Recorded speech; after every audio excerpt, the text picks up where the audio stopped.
Welcome again to our studies on wisdom literature.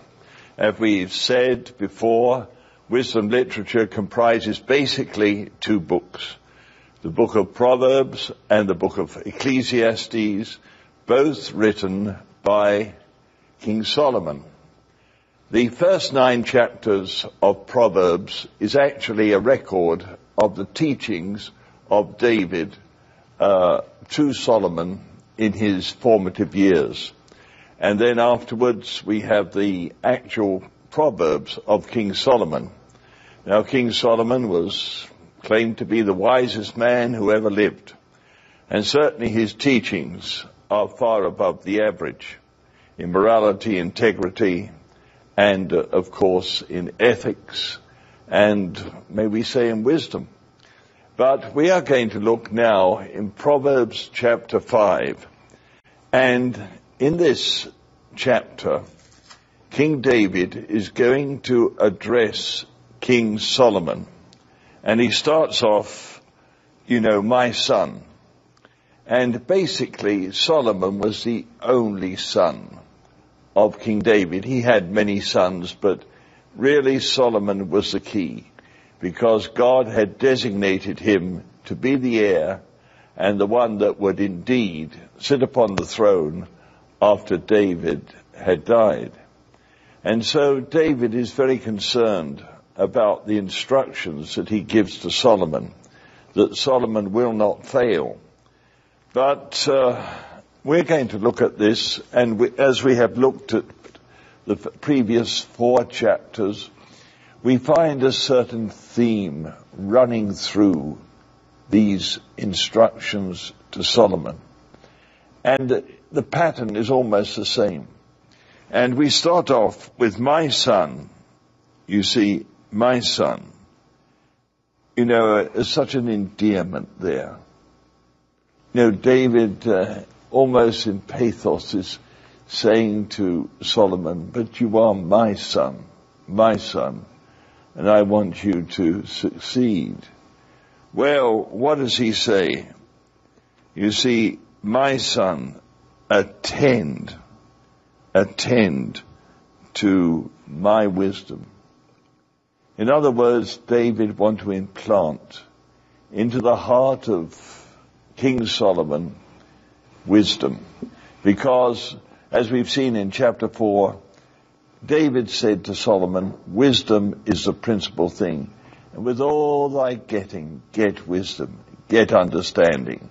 And now he's saying to Solomon, look, listen to my wisdom. I've been on the throne for so many years, from the age of 30, and now I'm in my late 60s. I've been on the throne perhaps over 35 years. And he said, during that time, with my rapport with the Lord, I've learned a lot of wisdom. And I want you to listen to my wisdom, to keep my wisdom, to take heed of what I say. And then also, you see, he says, and also my understanding. So David said, look, I have wisdom, I have understanding, and I want to impart it to you. And I think that's what every parent should seek to do for their children. To acquire wisdom, to acquire understanding themselves, because they've lived so many years more than their children. And during that time, they've acquired a lot of instruction. And that instruction should be imparted to the children. In fact, that was God's admonition to the children of Israel. He said, look, the laws that I give you, the instruction that I have implanted in your hearts, I want you to transmit that to your children. We first learn and we first have our real schooling at the knees of our parents. And our parents, have a lot of wisdom because of the length of days they've lived, and we should listen to them. Now, unfortunately, you see, King Solomon heard all these things, but he didn't apply them to his heart. And now, what is David saying?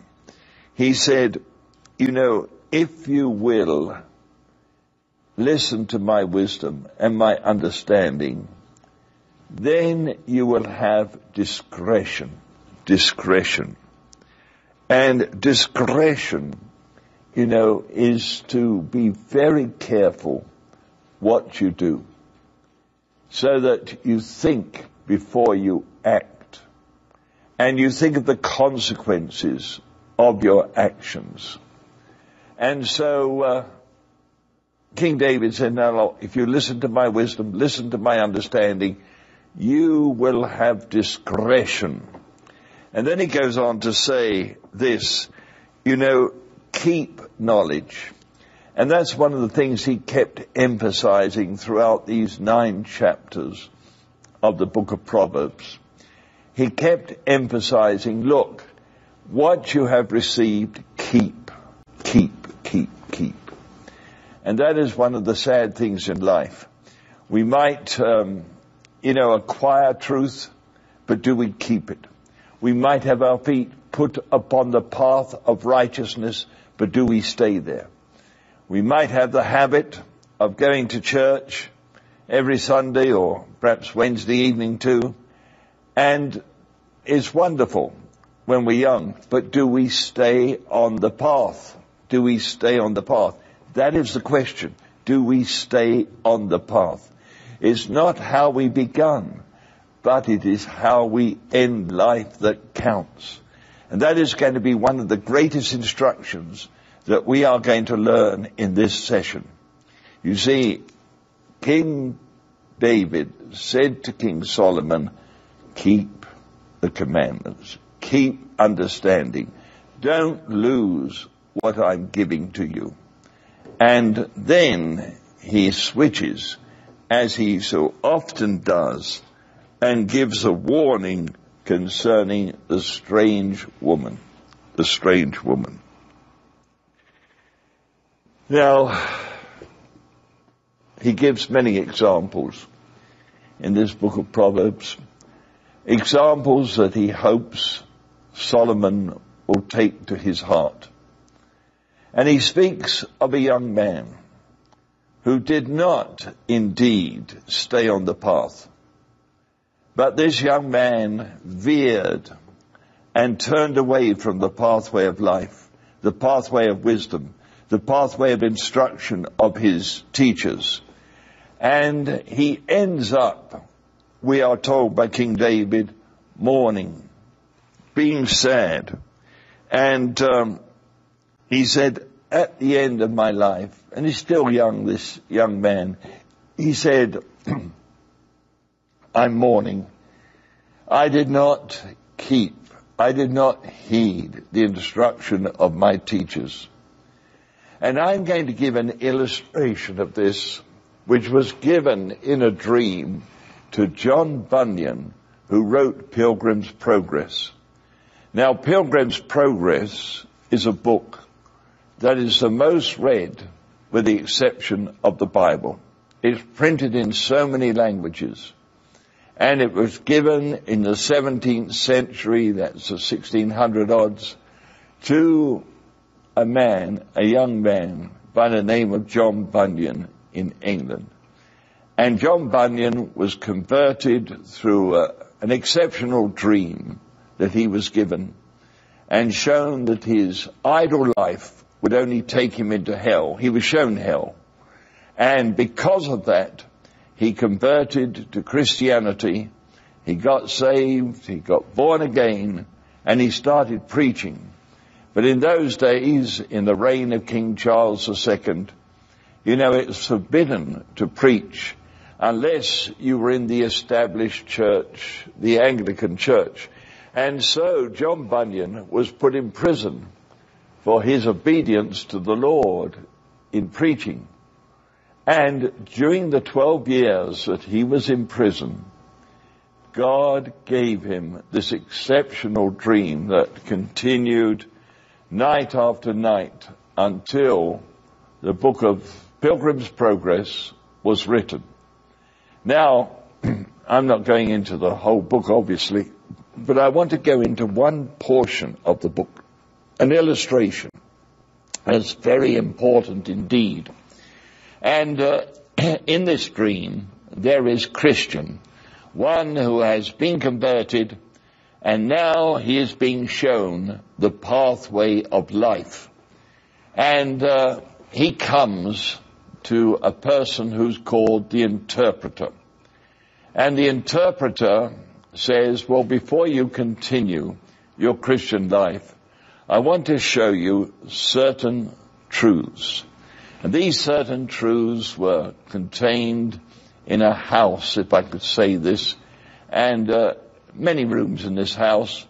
And one of them, in particular, was very dark. And Christian entered this room with the interpreter, and he saw a huge iron cage. And in that iron cage, there was a young man who kept sighing very sorrowfully, mourning and holding his head down. And Christian said to the interpreter, well, what means this? The interpreter said, you ask that young man, he has to reply to you. And so Christian says to the young man, what does it mean that you are in this iron cage? And so this young man responds, and this is what the young man said. He said, I was, when I was very young, a Christian. I got converted. I accepted the Lord Jesus. I started to preach. I started to witness. And he said, all those around me thought I was well on the way to heaven and would be well rewarded by the Lord for my life, which was exemplary. But then, he said, I threw off caution. I threw off discretion. And I started to wander from the pathway of righteousness. I went into this sin. I went into that sin. And he said, sooner or later, he said, I was tasting the pleasures of this world. And he said, the thing is this, I turned against the Lord and I ignored his warnings and I continued on that slippery path. And he said, the time came when I tried to get back, but the Lord would not hear me. I had crucified afresh the Lord of glory. And so he said, there's no hope for me. And he said, there's a fearful judgment that awaits me. And the interpreter said to Christian, now remember that. He started well, but he turned aside. And he could not get back. Now, we do not want to do that. We don't want to leave the pathway of righteousness. We don't want to taste the pleasures of sin of this world. For in tasting those things, we are tempting the Lord of glory ourselves and thinking, oh, well, I can get back when I want to. Oh, yes. I have known many young people who have been warned and warned and warned, and they have left the pathway of righteousness. And then they have said, after all these warnings, well, we'll come back. Do they come back? No, they can't. They can't come back. And a fearful judgment awaits them. Well, you know, this young man in Proverbs chapter 5, he said, I was almost in all evil in the midst of the congregation. He was continuing, to go to church, and yet he was tasting the pleasures of this world. And eventually, of course, he was away from God, and a fearful judgment awaited him. Now, the admonition is from King David, well, rejoice with the wife of thy youth. Don't turn aside to the strange woman, because she will destroy you. and her chambers are the chambers of death. Her end is hell. Now then, I want to give another illustration. And this illustration took place in the 18th century. And the illustration is of 8 pictures painted by William Hogarth, the English painter, in 1732 to 1733. In these 2 years, he painted 8 pictures. And he entitled these 8 pictures, The Rake's Progress. Now, actually what happened was, there was a man that he knew, Tom Rakewell. And these pictures depict the life of Tom Rakewell. And he called it The Rake's Progress, something that's very well known in England. And I would not have entitled it The Rake's Progress, I would have entitled it The Rake's Decline. But here are the 8 pictures that Hogarth painted. And they have remained famous to this very day. Well over 250 years later, here his pictures are very well known and hung in the best museums in England. Now then, what do they consist of? Well, the first one is a picture of the heir, Tom Rakewell as the heir.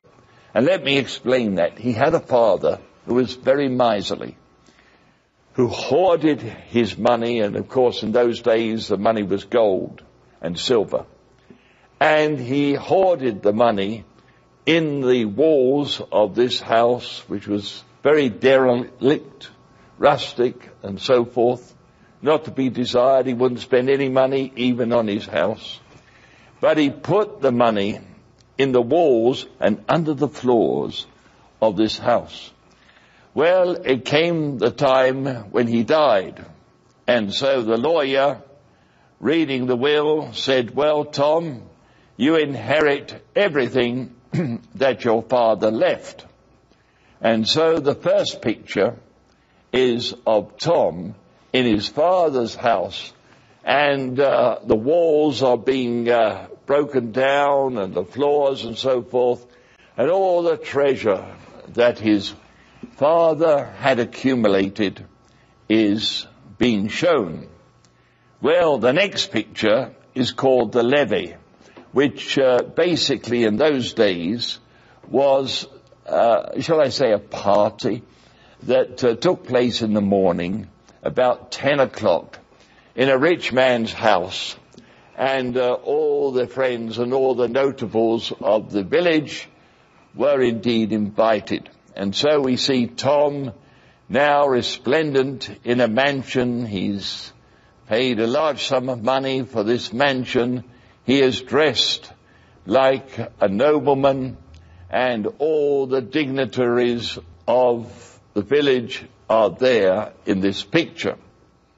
Now, the next one is on his descent.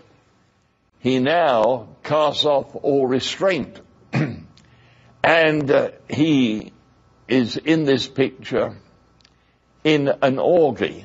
In other words, drunken, eating at a banquet and so forth, but surrounded by prostitutes. He is on his way down. And of course he hasn't been careful with his money, and he's left it to the prostitutes and so forth, and they have robbed him and so forth. And now the next picture is Tom being arrested on his way to Queen Caroline, that was the reigning queen at that time, Queen Caroline's birthday party. But the police catch him, And as he is being taken to the palace, they arrest him for his debts, and someone kindly pays his debts. In fact, a young woman whom he knew before he even became the heir and had a baby by him, she remains faithful to him and indeed pays his debts.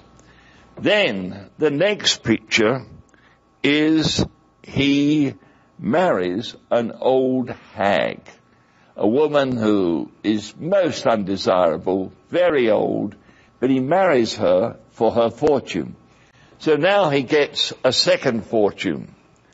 But what happens? Does he have the sense to remember that he has to be discreet, that he has to be cautious? There's not just sufficient to have a fortune. The all-important thing is to keep it, and the only way you keep it is by diligence and walking on the pathway of good men. Well, did he learn his lesson? Oh no. What did he do now? Well, the next picture shows him, and this is picture number 6, gambling.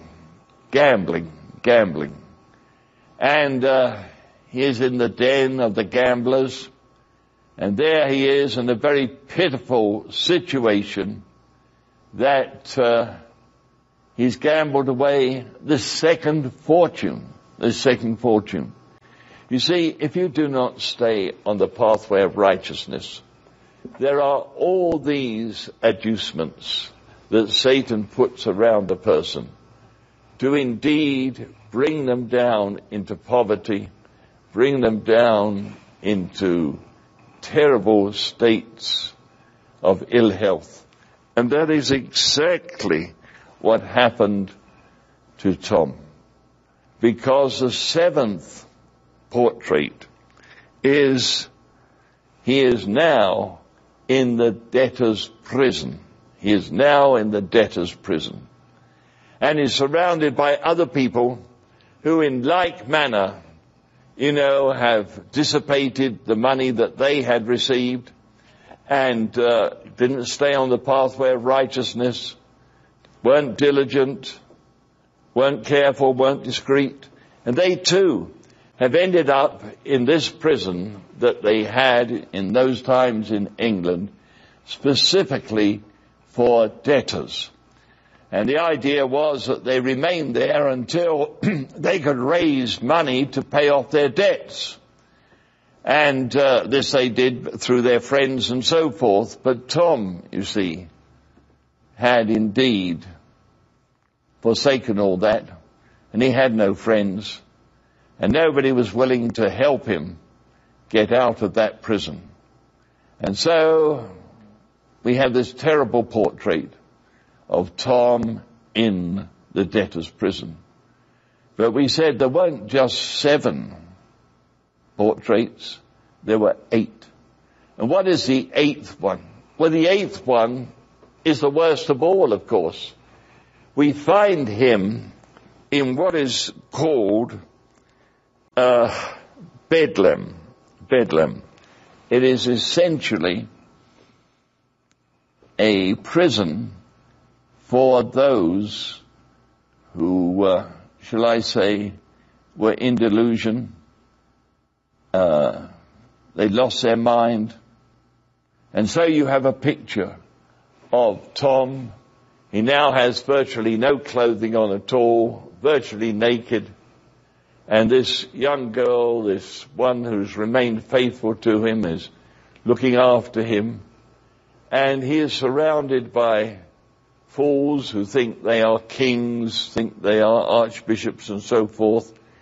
And it's basically the prison for the insane. And in this portrait, there are 2 society ladies who have come. And that was the habit of those days, that often on a Sunday afternoon, people would visit the insane asylum, and they would look at the spectacles of those who were once wealthy, once normal, And there they saw the degradation that took place of those that left the path of righteousness. And that was their amusement in the afternoon. Well, we come to the close of this session. And all that we would learn from the admonition of King David, that we would not be like this young man, whether it be Tom Rakewell or somebody that King David had observed, or the one that John Bunyan was shown in this dream by the interpreter, but we would be wise and we would listen to the word of God, and we would have understanding that, you know, in life we are to find the narrow way. We are to come to Christ, and we are to walk on the pathway of righteousness, and we are to keep on the path, and we are not to turn to the right or to the left, because Satan will get us, and we will end up as that young man mourning at the end, instead of having the joy and rejoicing that the Apostle Paul could have when he said, henceforth a crown of righteousness is awaiting me. So I would admonish you, stay on the path. Remember the rake's progress. Remember this young man mourning at the end. Oh, please, stay on the path of righteousness, wisdom, understanding, and knowledge. And then the end of your life will be one of joy. God bless you.